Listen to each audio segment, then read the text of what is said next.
Hello. Hi, everyone. Anyway, I want to talk about today.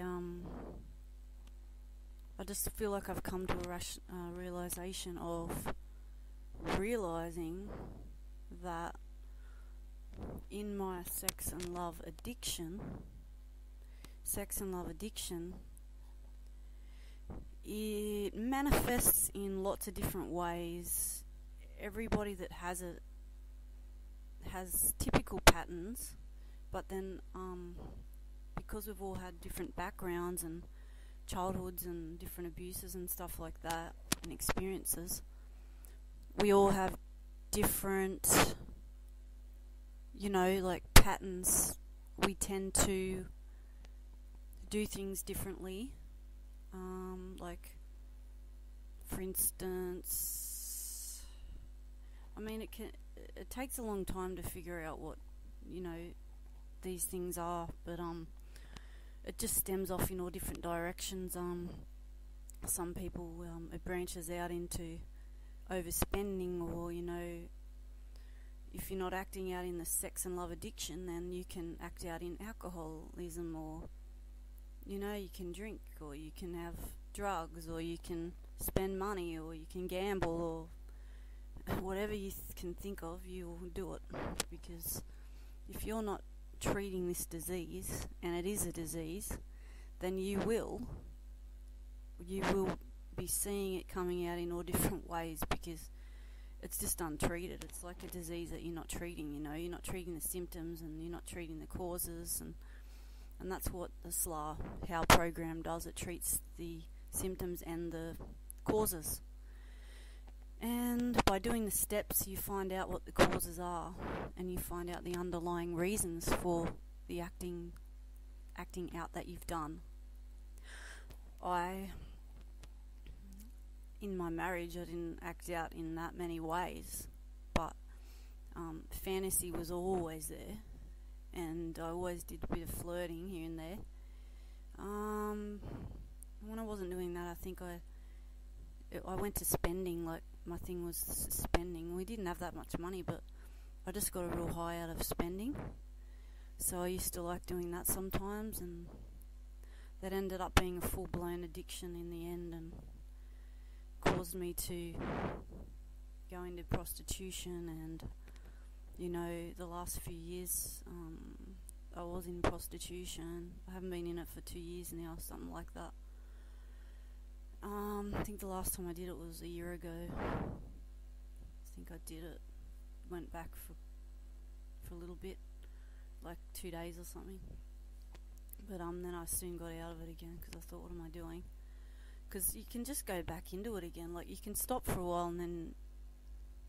And I was really on the program too, but the thing was, I wasn't fully out of all of the stuff that I was doing. Like, I was still dabbling in, every now and then I would still felt attached to my ex-partner, which I'm telling you that leaving him was the most extremely hardest thing I've pretty much ever had to do. I wanted to get out of that so bad, yet it was like there was two of me, and one of me wanted to get out, and the other one wanted to keep taking him back and keep on being desperate. And I'd go for a couple of weeks or days, and then I'd just get a compulsion, and it was a physical feeling. It would come over me from my stomach and my mind, and it was like it coming from my brain or something. It was strange, and then it came over me, and then I felt, oh my God, I have to ring him. I have to see him.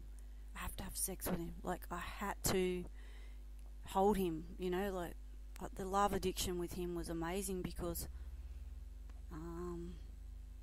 I just felt a lot of love off him. I wanted to feel what I wanted to feel. He wasn't really loving me and caring for me, and he didn't care for me at all, actually, to tell you the truth. And he always said things that he was going to do and never did it, and he was just a sick person. He was extremely neglectful. the last few years, I mean, the first year I guess was the most passionate and amazing.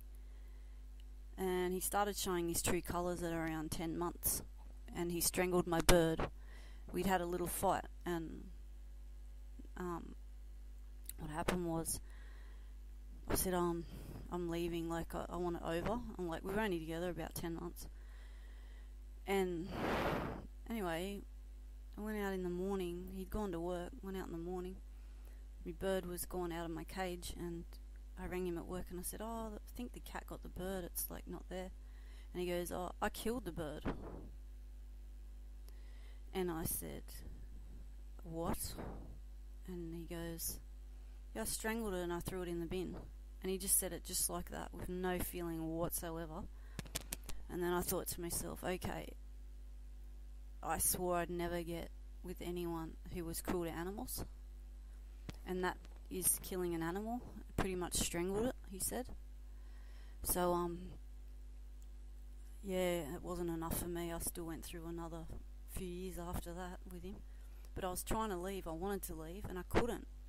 And I kind of didn't want to as well. Like, part of me did not want to leave him. Like, it was too passionate. The sex was too good, and I just wanted it all the time, and I just felt so close to him, and it was sick relationship, but it had to take its course, and I wish it didn't, but it did, and it's left me with a lot of pain, a lot of sickness, and a lot of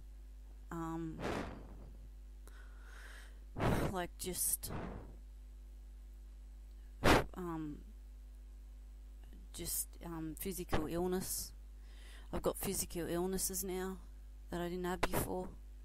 I was stuck in a house with mould in it, and I couldn't get out because I had no money. I didn't save any money or anything, and I just kept spending it all the time. I still do that sometimes. I'm working on it. It's hard. It's getting a lot easier though. I don't have full compulsions to do that anymore, but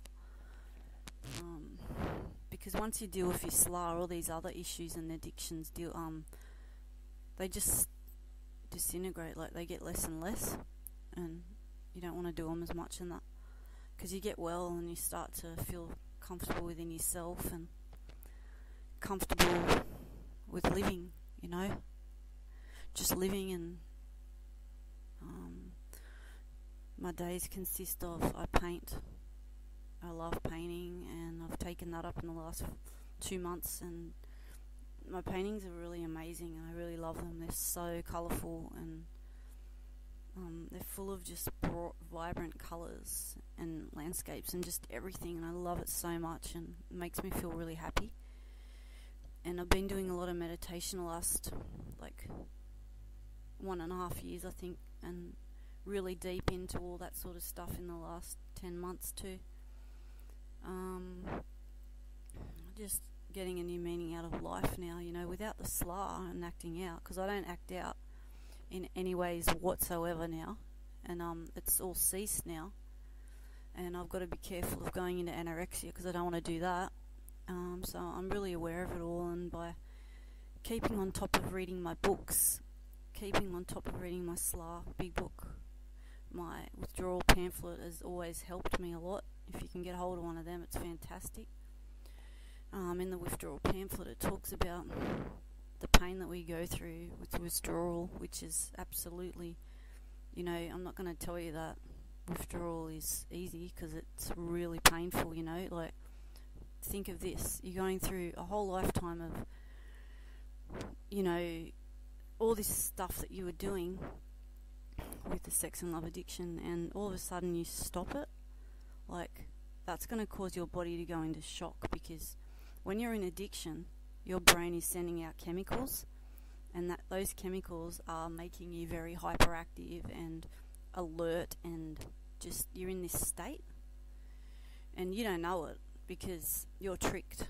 You feel like, oh, everything's great, and like you have this big ego, and you think everyone loves you, and like you're just so loved and all that. And when you start going into withdrawal, like stopping it all, you really don't know what the hell's going on, because like, I remember my body would burn for 3 days, like when I first started going to SLA and doing my HOW program with my questions and got a sponsor, I would ring her saying, like, my body actually felt like it was on fire. Like, seriously, I felt like it was fucking so hot and burning that and my body was aching so bad I could not believe it. Like, the pain I was in, it was easy suicide. Like, could easily have killed myself in that pain.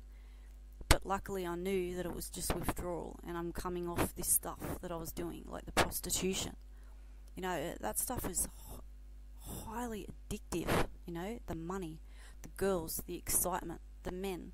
I didn't like the sex. Every now and then I did, but it really wasn't very often, because I don't really, to tell you the truth, the last boyfriend I had, which I'm separated from now, I loved sex with him until the end, because he wasn't really in it. I reckon he was seeing someone else the last few years, but he said he wasn't, but I don't believe him. And anyway, I forget where I was up to now. That's what I do, I go off on tangents. But anyway, let me think for a second. Yeah, when I went to Sydney, got me sponsor and all that, and started doing all the withdrawal. See, I knew that you go through withdrawal, and the withdrawal is expected to be really painful. It mightn't be as painful as that, but I mean, you got to remember that you can stop things bit by bit. But I would have rather, in the past when I've done withdrawal, I've stopped it all at once, and it's been my best way. But this time I did it bit by bit. But my main ones was prostitution. I had to stop doing that, and seeing this bloke, because it was killing me. Like, each time I'd see him, I'd feel like my body was aching in agony. And I don't know what that was. And there was no high out of it anymore. It was just like... And I want to talk about the abuse. Like, I actually was addicted to abuse. And what I mean by that is... actually, I'll make another video on that in a sec. I'll finish on this. Just a little bit more about my story. Okay. Guys, look up my channel and subscribe. Also, look... I'm going to keep making these videos every couple of days and that, so, you know, when I needed help, there wasn't much help out there with this. Like, there was SLA, but it was really far away for the meetings and stuff, so I just think that hearing the stories is